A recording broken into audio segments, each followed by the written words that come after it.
соглашение. Мы же подписали, Ельцин же подписал Хасавюртское соглашение. По этим соглашениям через 3 года после подписания Чечня получила право на проведение референдума о выходе из состава Российской Федерации. Я так напоминаю. Кстати, а вот эти соглашения, они же не отменены, они же так и есть. Нет, они как бы о них забыли в связи с сильным Путиным. Но они есть. Подписи не почему тогда при связи с сильным Путиным и вообще, в принципе, сейчас таким подъемом патриотизма не отменить вообще эти соглашения? Ну, такой интересный вопрос. Ну, кстати, как соглашение отменить нельзя, а самому? Соглашение 2 страны. Соглашение уже вписано в международное право. Но Рамзан Кадыров, он явно я думаю, что за Россию, Путин явно за Россию. Почему что не хотят поднимать тему? Да, конечно. Потому что как там она обернется? Вон, посмотрите, что с ингушами, там они с чеченцами границу делили там несколько километров, когда чуть до драки не дошло. До военной, там же так. Да. Поэтому просто не хотят трогать темы. Отложили. Ну, грубо говоря, отложили до победы нода. Если нод победит, то тема улетит в принципе. А пока это так, на живую нитку. А напомните, пожалуйста, а тогда чем закончилась вторая чеченская кампания? То есть у нее был какой-то там, не знаю, бумага, договор, или просто пропали террористы? Вот чем закончилось? Освободили территорию от иностранных интервентов. Это же была иностранная интервент, агент. Да, конечно. Ну, те же вот как это в Сирии. Освободили территорию Чечни, и как бы и все. И там избрали в соответствии с законодательством Российской Федерации как бы власти новые. Не масхадовские власти, и там кто там был, а вот новые власти.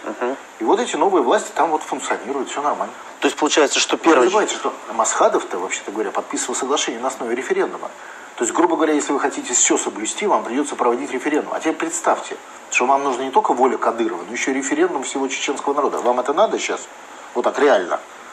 Но если это сложный вопрос, то решать его лучше... Нет, просто подумайте, это сложный вопрос. Вот для любого человека. Ну, очевидно сложный, конечно. Очень сложный. Да. То есть надо проблему решать не в Чечне, а проблему надо решать в Москве. То есть побеждать, нод должен победить.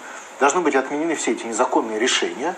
И дальше на основе международного права, в том числе где-то пачкой и вот этих Хасавюртских соглашений. То есть получается, что первая чеченская кампания закончилась Хасавюртом, а вторая чеченская кампания, ну, как бы на бумаге ничем не закончилась. Просто мы убрали террористов, закончили там антитеррористическую операцию. Да.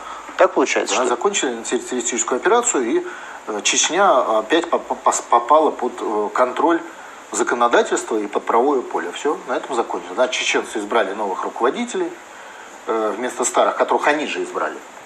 Чеченцы те же остались. Русских-то вырезали, а чеченцы же те же остались. Масхадов же вырезал русских. И все, собственно, на этом и закончилось. Вот очень много, если вы обратили внимание, в России разных беженцев. С Грузии, с Украины, с Прибалтики. А вот с Чечни нету.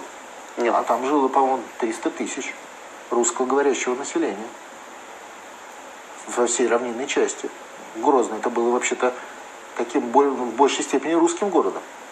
В Советском Союзе, кто там был в Грозном, помнит? Их нет. Они уничтожены вообще. Вместе с детьми. Вот вам что такое механизм Майдана. Потому что это форма Майдана была. Вы знаете, это очень интересно. Получается, что у нас очень много таких болевых точек, которые исторические и которые не закрыты. Опять же, вопрос с Дальним Востоком, Курилами, то есть отсутствием мирного договора с Японией, с Чечней, вот такая история, с Татарстаном.